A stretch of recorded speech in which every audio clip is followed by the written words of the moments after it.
Dixit bulletin की शुरुआत बड़ी खबर के साथ करेंगे। प्रयागराज से खबर, जहां पूर्व सांसद अतीक अहमद से जुड़ी है खबर। जेल में बंद अतीक अहमद नहीं लड़ेगा विधानसभा चुनाव। अतीक के परिवार का कोई भी सदस्य चुनाव नहीं लड़ेगा।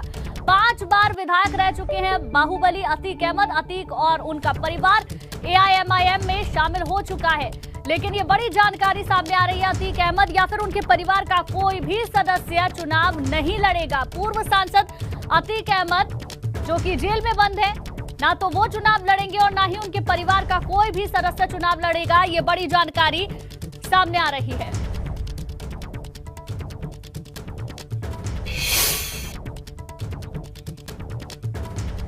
और मोहम्मद मोइन हमारे संवाददाता ज्यादा जानकारी के साथ हमारे साथ जुड़ गए। मोहम्मद मोइन 5 बार के विधायक रह चुके हैं, 5 बार जीत चुके हैं बाहुबली अतीक अहमद। अब ना तो वो चुनाव लड़ेंगे, ना उनके परिवार का कोई चुनाव लड़ेगा, क्या जानकारी है?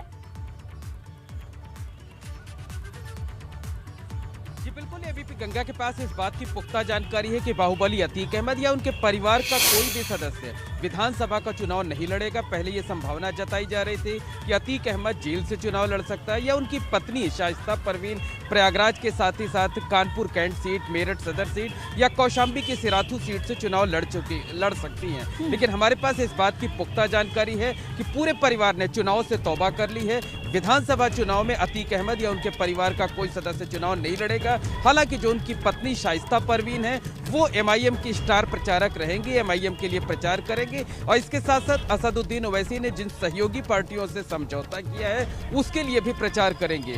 दरअसल अतीक अहमद और उनका परिवार से कई दूसरी पार्टियों से भी संपर्क थे, बातचीत चल रही थी, बातचीत बन नहीं पाई। तो जो मौजूदा हालात हैं, जो मौजूदा परिस्थितियां हैं, उसमें अतीक अहमद और उनके परिवार को ये लगता है कि विधानसभा पहुंचने की जो डगर होगी वो बहुत मुश्किल हो जाएगी MIM के सहारे। इसी वजह से अतीक अहमद और उनके परिवार ने चुनाव नहीं लड़ने का फैसला किया है। हालांकि MIM में परिवार बना रहेगा, MIM के लिए प्रचार करेगा, जो दूसरी सहयोगी पार्टियां हैं उनके लिए भी प्रचार करेगा। तो इस बारे में लंबे कयास लगाए जा रहे थे, लंबे समय से तमाम चर्चाएं चल रही थी, कई सीटों का नाम उछला था, लेकिन अब ये साफ हो गया है कि अतीक अहमद या उनके परिवार का कोई सदस्य विधानसभा का चुनाव नहीं लड़ने जा रहा है। आगे जब राजनीतिक हालात बदलेंगे उसके बाद लोकसभा का जो चुनाव होगा उसमें संभावनाएं तलाशी जाएंगी और नए सिरे से रणनीति तय की जाएगी कि लोकसभा चुनाव में परिवार को आखिर क्या कुछ करना है।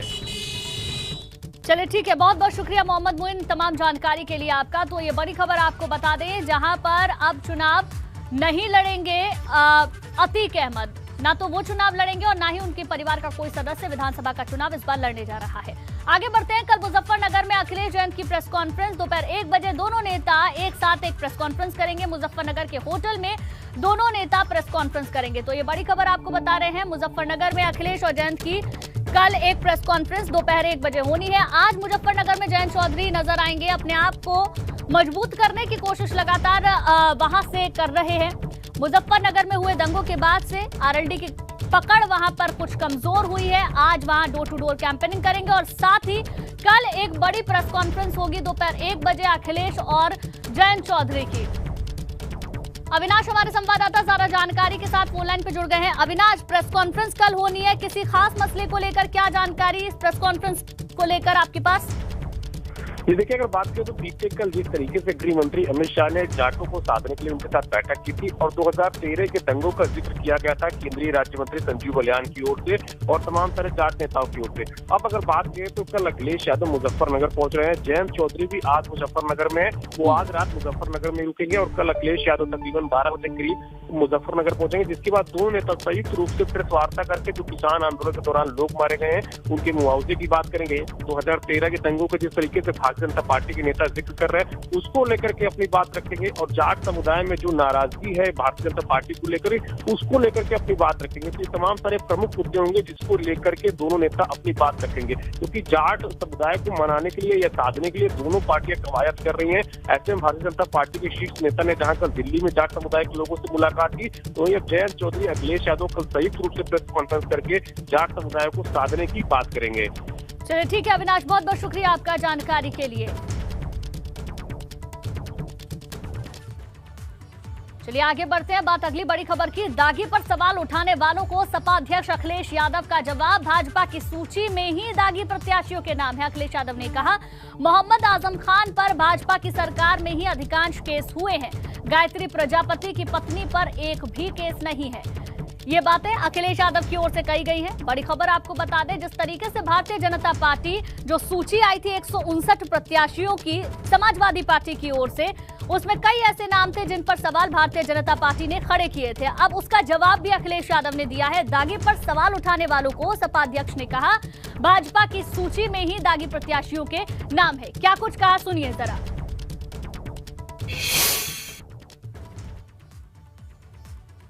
दूसरों पे तो आरोप लगा रहे हैं, लेकिन भारतीय जनता पार्टी अपनी सूची नहीं देख रही है। उनकी सूची में भी बड़ी संख्या में वो लोग हैं जिन पर आपराधिक मुकदमे दर्ज हैं, जो कहीं ना कहीं अपराधी हैं, और इसीलिए जनता इनसे नाराज़ है। इनके लोग दौड़ाए जा रहे हैं, भगाए जा रहे हैं, कूटे जा रहे हैं। उत्तर प्रदेश में बदलाव होना तय है, भारतीय जनता पार्टी का जाना तय है। जिस तरह का आक्रोश है भारतीय जनता पार्टी का, उत्तर प्रदेश से सफाया होगा। गायत्री प्रजापति की पत्नी पर एक भी मुकदमा नहीं है, उनके पति पे हैं मुकदमे, वो अपनी कानूनी लड़ाई लड़ रहे हैं। मोहम्मद आजम खान साहब के ऊपर सबसे ज़्यादा मुकदमे बीजेपी सरकार में लगे हैं। जितने भी मुकदमे लगे हैं मोहम्मद आजम खान साहब पे, ज़्यादा से ज़्यादा मुकदमे भारतीय जनता पार्टी ने लगाए, और उन्होंने अपने अधिकारी पोस्ट कर करके लगाए। जहाँ तक नाहिद हसन का मामला है, नाहिद हसन पे भी सबसे ज़्यादा मुकदमे अगर किसी ने लगाए तो भारतीय जनता पार्टी ने लगाए।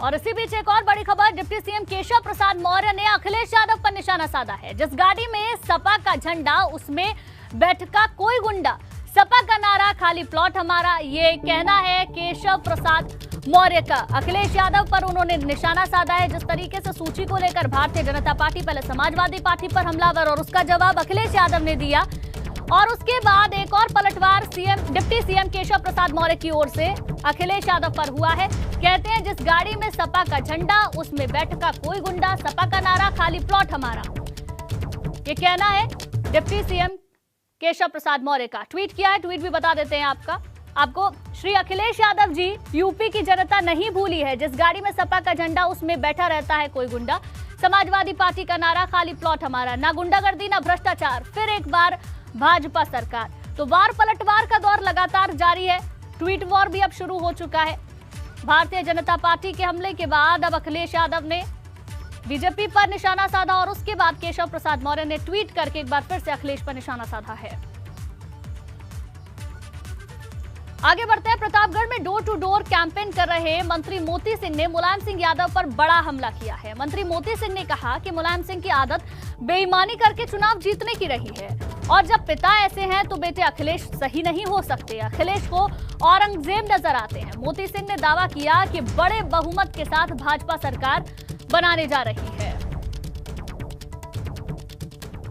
तो ये बड़ी खबर आपको बता दें, प्रतापगढ़ में डोर टू डोर कैंपेन कर रहे हैं मंत्री मोती सिंह। इस दौरान उन्होंने मुलायम सिंह के साथ साथ अखिलेश यादव पर भी निशाना साधा।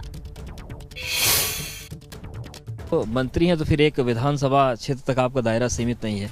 क्या लग रहा है कितनी सीटें इस बार आ रही हैं, क्योंकि अखिलेश यादव कह रहे हैं कि मामला बदल चुका है और खेला और खदेड़ा वाली लड़ाई है। मैं ग्राम्य विकास मंत्री हूँ। मैंने 42 लाख आवास उत्तर प्रदेश में बनाए हैं, और आप तो एक ऐसे चैनल के सम्मानित एंकर हैं जिसे सारी चीज़ें मालूम हैं। इस आवास की सुविधा अखिलेश जी की भी सरकार में था, बहन मायावती जी की सरकार में भी था, और कांग्रेस की हुकूमत में था। योगी सरकार ने 42.5 लाख बनाए हैं। हमारा लक्ष्य 100% देने का है, और 54 लाख करीब हमने चिन्हित किया है। जो बचे हैं, अगर आचार संहिता न होती तो हम कोशिश करते कि वो काम हम पूरा करें। और तो मंत्री अगर प्रदेश का हूँ तो प्रदेश के समग्र विकास में योगी जी के नेतृत्व में मंत्रिपरिषद के साथी के नाते जो मेरा उत्तरदायित्व है उसका मैं बखूबी निर्वहन कर रहा हूँ।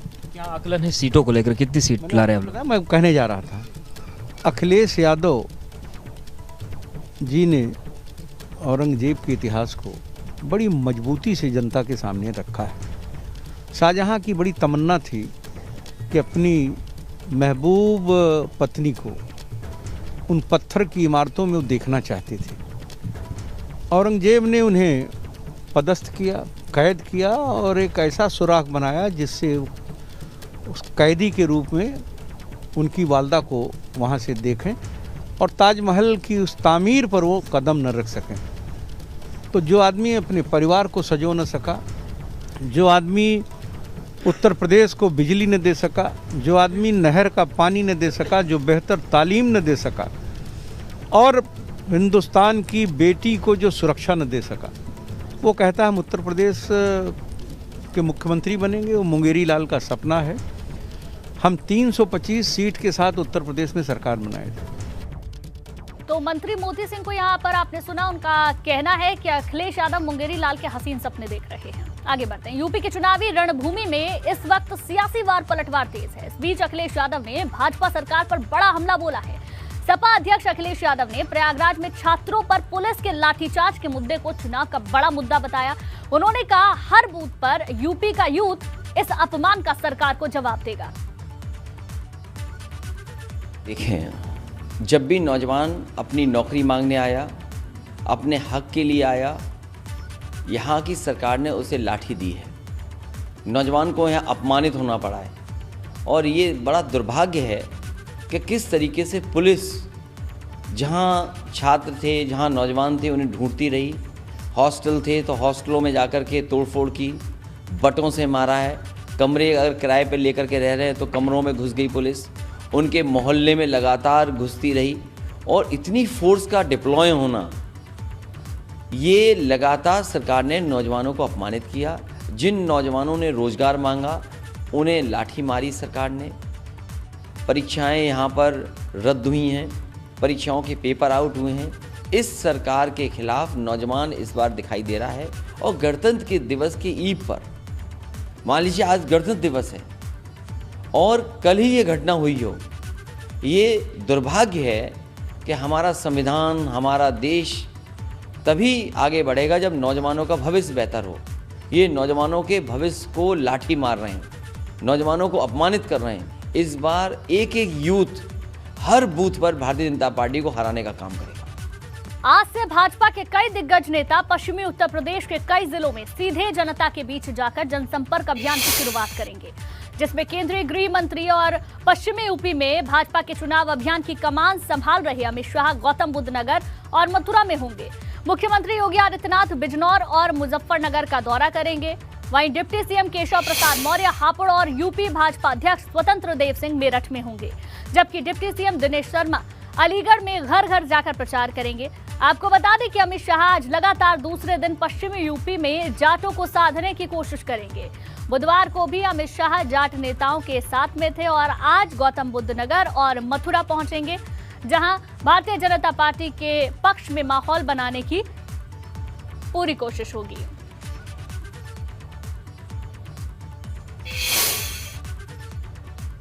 तो केंद्रीय गृह मंत्री अमित शाह आज मथुरा और वृंदावन का दौरा करेंगे। वृंदावन में जहां बांके बिहारी मंदिर के दर्शन करेंगे, तो वहीं मथुरा में गोवर्धन रोड स्थित श्रीजी बाबा सरस्वती विद्या मंदिर में एक प्रभावी मतदाता के साथ संवाद बैठक और संगठनात्मक बैठक में हिस्सा लेंगे। देखिए हमारे संवाददाता नितिन उपाध्याय की रिपोर्ट।